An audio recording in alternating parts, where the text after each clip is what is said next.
Rashad Phillips is someone who played against Kobe Bryant, going all the way back to their high school days. You can see and hear Rashad on Fox Sports Radio and television. You can also follow his work on sportstalk2319.com. It's sportstalk2319.com. Follow Rashad on Twitter at RP3Natural. Rashad, how are you this morning? I know it has been a while. We've been trying to catch up for a couple weeks. Sorry that we have to reconnect on this news, but you must have thought all the way back to when you were a teenager, right? Going against Kobe. Yeah, it was a really unfortunate situation, and it's for me. I didn't even think about the basketball. That wasn't the first thing that hit me. The first thing that hit me when I really received the news was, his daughter, his family, and just the person he was. And me and Kobe are the same age. We're like 3 months apart. I'm 3 months older, and it's like I started to, you see your own immortality in other people, and you just know it's like, hey, man, nobody's immune, to leaving this earth. And it was like those were the first thoughts that I had when I got the news, and it's just been, really sad day, sad experience. I know you played against him in high school. Were you friendly still? Did you speak with him ever often? How was your relationship? Mm-hmm. Because I know he obviously, I'm seeing tweets that he spoke about you not, the best player not drafted in the NBA. So I know you have a relationship. How often did you talk to him? Yeah, me and Kobe, we remained friends after high school through his NBA career and through his retirement, and just the encouragement in regards to, him and his daughter, and I have two daughters, and one of my youngest daughter, I train her for basketball as well. So me and Kobe, we connected not only as, playing against each other and becoming friends in high school, but also us sharing the passion of, raising our daughters to be, basketball players as well. So we've always been, connected, for the last 25 years through the game of basketball, and also us having daughters. So, was it the McDonald's All-American game that you two went head-to-head? Where was it? It was a Magic round ball. Okay. Magic round ball. It was the two All-American games back then. One was the McDonald's, and the other one was Magic round ball. And I think they replaced the Magic round ball with the Jordan Classic now. Obviously, when you play in a game like that, you knew who he was. You guys all know who the best players are. Was he a smack talker back then? No. We were 17. He wasn't a smack talker. He was just a hard worker, man. Like Kobe was one of one. There would never be another Kobe Bryant. Like, just his mentality and just the way he carried himself, and he was just a real basketball junkie. I mean, he was the number one player in the country, and back then there was no social media, anything like that. It was just magazines. So you just heard of this. He had this mystique about him because you would read about him, and then you finally saw him, and in high school I had heard so many stories about this 6'6" next Michael Jordan, and I'm like, this can't be true. And then I actually got to practice with him and play against him, and was like, everything that I had read and all the things about him, it was 100% true. We were talking with Doug Gottlieb a moment ago, and Rashad, one of the things that struck Mark and I'm 54, Mark is 50. Mm-hmm. We're from the Magic, the Bird, the Jordan era, if you will. And Kobe obviously is from your era, and Doug Gottlieb, I think, is 44. So you guys are, contemporaries, if you will. Right. And we asked Doug about, the respect and the admiration that came from his peers at the end of his career. And Doug surmised, he goes, I don't know if he really got the love from his peers. He got the respect, but I don't know if he got the love from his peers, but he got the love from the next generation. And that's what I thought we were all seeing yesterday. how the news of his death really affected the player of today. Yeah, he was, he was the Michael Jordan of our era. When Michael Jordan was on his last leg, pretty much, Kobe was kind of coming into his own. And, Kobe isolated himself as a player, because he wanted something. He was chasing something greater than anybody else in the NBA at the time. So there was a lot of isolation there. And once he got towards the end of his career, I think he started to know he was on his way out and kind of turn more into more of a mentor to guys in the NBA. And he, he bowed out the league gracefully. And I think he started to, get the respect from his peers and obviously the next generation, because he sparked something in people. And what he was doing today, presently, building his own facility and being an advocate for, the women's basketball, and watching him be a dad, this iconic figure, do the normal things that you do at home with your own children. It just made Kobe more mortal, because in my eyes and in a lot of people's eyes, Kobe Bryant was invincible. And I still feel that way as his friend. I didn't think that anything could happen to him. And I'm really just at a loss for words. I haven't slept. I'm in Vegas right now, and I haven't slept since. And I'm just really hurt for his family and his loved ones. Well, and we can certainly, Rashad, hear it in your voice. There's no doubt. Rashad Phillips, follow him on Twitter, RP3Natural. Played against Kobe in high school, works with plenty of big-time athletes, training them now.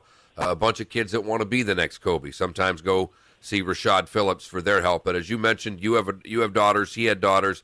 It's the one thing that I think for all of us that, as David said, we're kind of more of the Magic and Larry era. But it's the dad in me with the 5-year-old girl that can relate to this more than anything else. And Rashad, I asked Doug this, and obviously you still spoke with him, and you consider each other friends. He certainly seemed happier as a dad. Like on the outside, he seemed far happier as a dad than he did an NBA player. Rashad, I totally agree. I think as a professional athlete, we're trained to train and play basketball or play the sport and have this mentality of trying to be great, where you kind of exclude all the normal human behavior, because you are kind of bred to be this machine. And when Kobe retired, I think the world got to see him as a human being instead of the mighty Kobe Bryant. And that's what I loved most, was watching him just be a human, and he was so happy that he found new purpose, because I can tell you from experience, the hardest thing as an athlete is when you have to walk away from the sport and reinvent yourself. And every athlete has struggled with that, trying to find out, who am I outside of this sport? And Kobe, you can see it on his face that he was so happy that he found his next purpose without much of a challenge. His daughter gave him a new purpose, and I believe he was going to be a huge advocate for women's basketball because of his daughter. The WNBA raised the prices for their players, and I know that they were doing that because they were setting the bar for Kobe's daughter, and my daughter would have benefited from it as well. And I always wanted my daughter to play against his daughter like we did. They're 7 years apart, so they would have got a chance to meet in the WNBA one day. Yeah, that's what I was thinking a lot about yesterday. Wife and I only have one child, a daughter. My life's been dominated by women. And and I don't know. I mean, outside, honestly, they were saying at the David Stern's passing that the arguably the two greatest advocates for female athletes in the last 30 years were Billie Jean King and David Stern, because without David Stern, there's not the WNBA. And I kind of felt that Kobe was willfully, excitedly going to be the ambassador for female sports. And for someone being such a legendary athlete, male athlete, to be the public advocate for women's sports, I think that he would have done wonders. You know, whether his daughter turned out to be a player or not, I just think Kobe banging the drum at the beginning of the parade would have done wonders for women's sports. Yeah, and you can see he was going in that direction. I mean, it was clear as day, and I was, I was excited because I have a 7-year-old that has aspirations of being a basketball player. My 13-year-old is a gymnast, and my 7-year-old wants to be a basketball player. And I was, and I just I've always felt connected to Kobe. I mean, just a story really quick is, coming out of high school for me, I always struggled with people. I always looked for validation as a basketball player coming up, through my freshman year all the way to my senior year. I just never felt validated as a basketball player until I played in the Magic Roundball Classic. And once I won MVP, Kobe pulled me to the side and he was like, man, you were the best player here all weekend, including myself. And he was like, you're going to be a phenomenal college basketball player. And he told me that face to face.